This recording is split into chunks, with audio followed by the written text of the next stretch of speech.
held under house arrest and oppressed by the government in an effort to silence a pro-democracy message to the public. But we're not talking about famous political dissident Aung San Suu Kyi. She's now free and being warmly welcomed by the British government.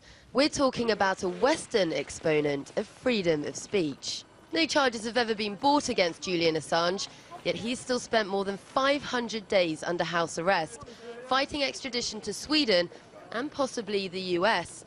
Now he's desperately hoping Ecuador will grant him the safe haven he seeks. The latest dramatic twist in the case of Julian Assange has once again caught the eyes of the world's media. Behind the Ecuadorian embassy doors, Julian Assange takes refuge. But away from the hype, and his supporters say that this is a darker tale of a man who's been abandoned by his own country, persecuted by the US, and failed by the UK's legal system.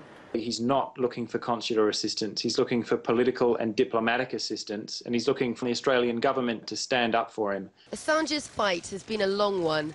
18 months of legal wrangling in the UK resulted in the rejection of his Supreme Court appeal against extradition to Sweden. What this was about was once Julian Assange gets extradited to Sweden, he's in prison in Sweden. The next thing that happens is the US, assuming there's an indictment, lodges an extradition warrant in Sweden. Eventually, the U.S. gets his hands on him. They stick him in a prison in the United States. Fears of what might await him across the Atlantic may well have prompted his latest move. I think he'll end up extradited to the United States, facing very serious charge, probably life in prison, if not the death penalty. And it'll be a stacked kangaroo court against him, as we're seeing with the Bradley Manning case. The United States now has kangaroo courts rather than real courts. These aren't unfounded concerns. There's a long list of US figures who've openly called not only for Assange's incarceration, but even for his death. This guy's a traitor, a treasonist, and he has broken every law of the United States. The guy ought to be, and I'm not for the death penalty, so if I'm not for the death penalty, the only one to do it, illegally shoot the son of a... And here's why. Because of his work with WikiLeaks, this guy has made some powerful enemies.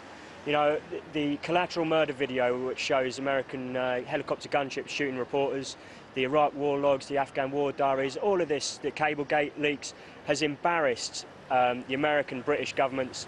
Freedom fighting in the 21st century is a whole new ballgame, with new rules, new players, and unexpected moves, even for Assange's legal team. This was a complete surprise, so we found out about it on Twitter. And so the man who revolutionized whistleblowing and through WikiLeaks released groundbreaking stories has, in another twist, become the story himself. And there are many now hoping that the next big release will be Julian Assange himself.